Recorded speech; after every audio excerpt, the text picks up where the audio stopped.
का विश्लेषण आप देखें।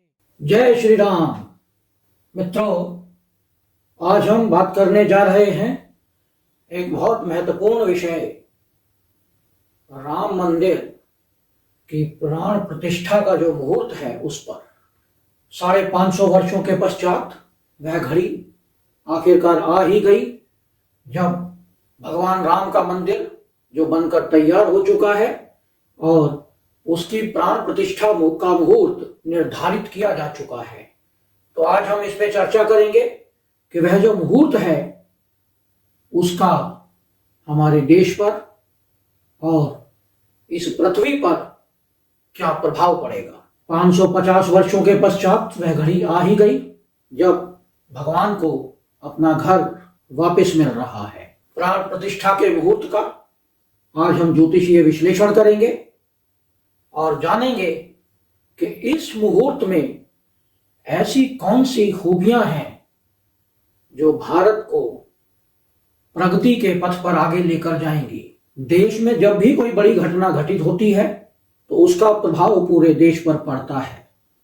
वह अच्छा प्रभाव पड़ता है, बुरा प्रभाव पड़ता है, यह एक विश्लेषण का विषय है। जो मुहूर्त चुना गया है वह कैसा है, क्योंकि ज्योतिष एक विज्ञान है, पूरा मैथमेटिक्स पर आधारित है और यह ग्रहों की डिग्री, मिनट्स और सेकंड्स के आधार पर कैलकुलेट किया जाता है।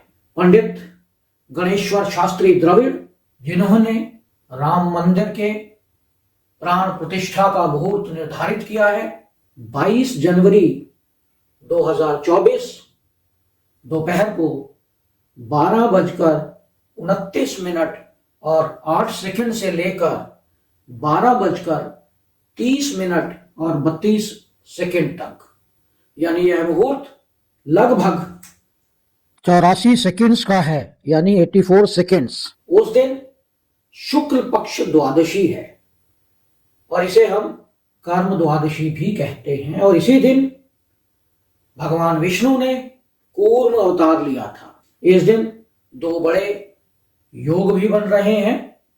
एक है सर्वार्थ सिद्धि योग और दूसरा है अमृत सिद्धि योग।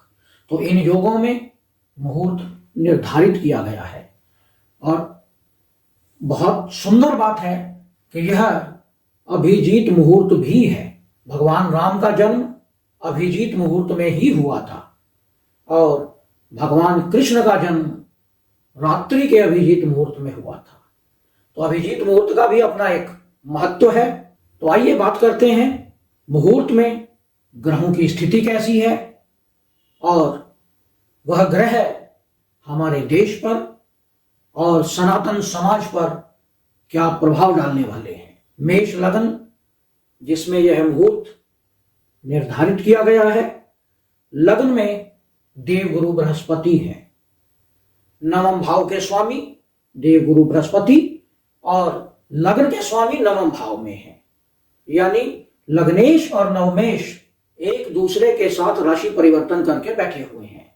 यह एक बहुत बलवान राजयोग है, केंद्र त्रिकोण का राजयोग है और बृहस्पति दृष्टि डाल रहे हैं पंचम भाव पर, सप्तम भाव पर और नवम भाव पर। तो ऐसी स्थिति में लग्न बहुत बलवान है और बृहस्पति अश्विनी नक्षत्र में है, यानी केतु के नक्षत्र में।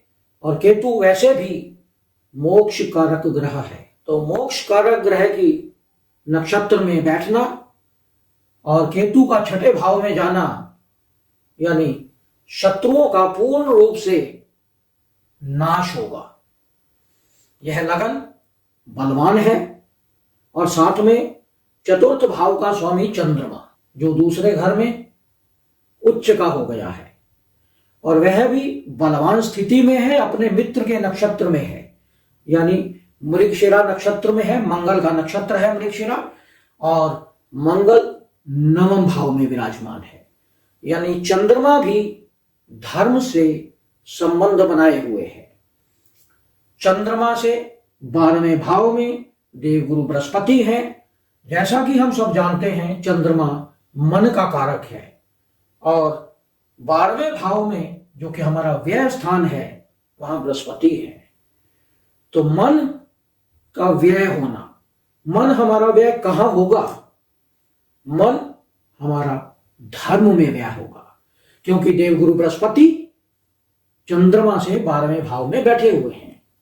तो ऐसे लोगों को धर्म की ओर आकर्षित करना, लोगों का धर्म की ओर रुझान होना, यह निश्चित है। चंद्रमा स्थिर राशि में है चतुर्थेश होकर, तो इसका मतलब यह दर्शाता है कि मंदिर में पूजा अर्चना अनंत काल तक चलती रहेगी, क्योंकि चंद्रमा स्थिर राशि में है और बदलाव की कोई संभावना नहीं दिखाई देती। साथ में 10वें और 11वें घर का स्वामी शनि, शनि जो न्याय का देवता है, न्याय कारक ग्रह है, वह 11वें भाव यानी अपनी कुंभ राशि में विराजमान है।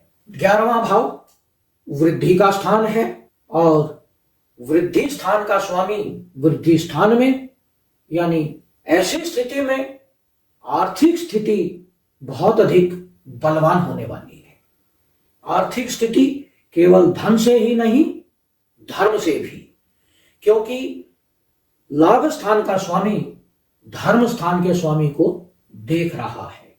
तो धर्म की चारों ओर जय जयकार होना, चारों ओर प्रसिद्धि होना, यह निश्चित है। साथ में शनि शतभिषा नक्षत्र में है, जो कि राहु का नक्षत्र है। राहु विदेशी लोगों को दर्शाता है, फॉरेनर्स को दर्शाता है, और वह विदेश के भाव 12वें भाव में विराजमान है।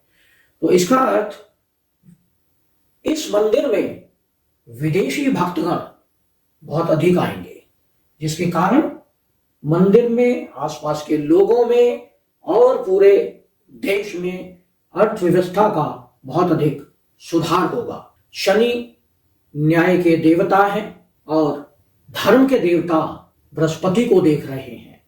तो यह दर्शाता है कि राम राज्य की स्थापना होने जा रही है। यह देश राम राज्य की ओर अग्रसर हो रहा है।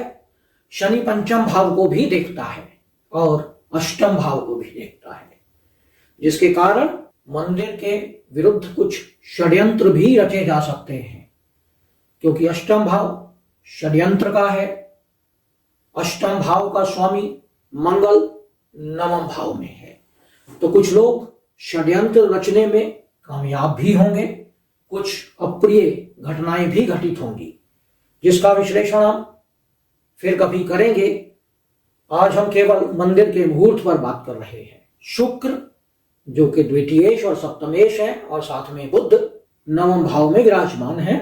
ऐसी स्थिति में मंदिर बहुत अधिक सुंदर और इसकी कीर्ति दूर दूर तक फैलेगी, क्योंकि बुध एक कम्युनिकेशन का कारक है। पंचमेश सूर्य 10वें भाव में दिग्बली होकर बहुत पावरफुल स्थिति में मकर राशि में विराजमान है, और यह दर्शाता है कि इस मंदिर की ख्याति पूरी दुनिया में फैल जाएगी। जैसा कि अभी कुछ न्यूज आ रही है कि मंदिर की प्राण प्रतिष्ठा का सीधा प्रसारण अमेरिका से भी प्रसारित किया जाएगा, और इस प्रसिद्धि के लिए यह मुहूर्त बहुत अधिक महत्वपूर्ण भूमिका अदा करेगा। दुनिया भर के लोग यहाँ पर आत्मज्ञान के लिए और राम राज्य के सूत्र सीखने के लिए आएंगे। अगर हम नवांश कुंडली की बात करें तो वृश्चिक लगन की नवांश कुंडली बनती है। लग्नेश और नवमेश दोनों फिर एक ही राशि में युति बनाए हुए 11वें घर में, केंद्र और त्रिकोण के स्वामी यानी लग्न और 9वें भाव के स्वामी एकादश भाव में धर्म को विख्यात और प्रसिद्ध करते हुए। सप्तम भाव में शुक्र विराजमान है। नवांश में लगन और 9वें भाव का स्वामी 11वें घर में एक बलवान राजयोग केंद्र त्रिकोण का बनाते हुए, जिसमें धर्म के आधार पर अर्थव्यवस्था की वृद्धि होती हुई दिखाई देती है। लग्नेश मंगल 11वें भाव में बैठकर द्वितीय भाव को देखता है, जिसके कारण धन की वृद्धि होती हुई दिखाई देती है, क्योंकि यह एक बहुत बलवान धन योग है। उच्च का देव गुरु बृहस्पति नवम भाव में, और वह नवम भाव में बैठकर लग्न को और पंचम भाव को देखता है, जिसके कारण मंदिर की कीर्ति पूरी दुनिया में फैलनी निश्चित है। और देव गुरु बृहस्पति दशमेश सूर्य को भी देखता है, जो कि पंचम भाव में विराजमान है। यानी कर्म स्थान के स्वामी को भी देव गुरु बृहस्पति अपनी दृष्टि प्रदान किए हुए हैं। शुक्र सप्तम भाव में अपनी ही राशि में विराजमान है। ऐसी स्थिति में मंदिर एक बहुत भव्य मंदिर बनकर तैयार हुआ है, जिसकी सुंदरता पूरे विश्व में विख्यात होगी। विदेशी टूरिस्ट बहुत अधिक आएंगे। इसकी पॉपुलैरिटी पूरी दुनिया में फैलने जा रही है। और नवांश में राहु का चतुर्थ भाव में कुंभ राशि में बैठना, जैसा कि हम जानते हैं राहु मलेच्छ ग्रह है, और बहुत सारे लोग सनातन धर्म में वापसी करेंगे। घर वापसी की स्थिति आपको बनती हुई कुछ समय पश्चात दिखाई देगी।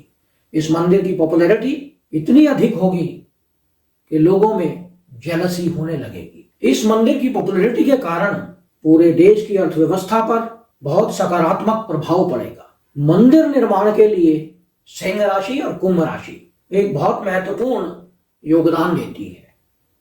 अगर हम इस मुहूर्त की भी बात करें तो इस मुहूर्त में कुंभ राशि में बैठा शनि और लग्न में बैठा बृहस्पति दोनों सिंह राशि को देख रहे हैं, और बिना शनि और बृहस्पति के डुअल ट्रांजिट के कोई भी घटना संभव नहीं है।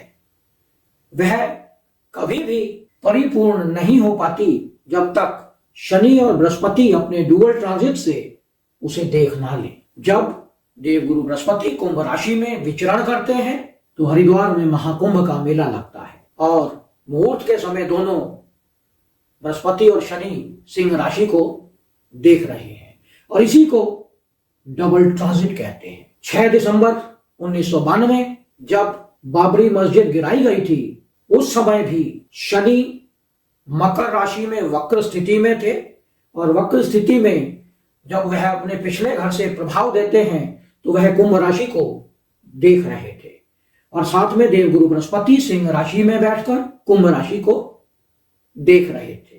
तो यह डुअल ट्रांजिट का एक प्रोसेस है, जिसके बिना कोई भी घटना एस्ट्रोलॉजिकली संभव नहीं है।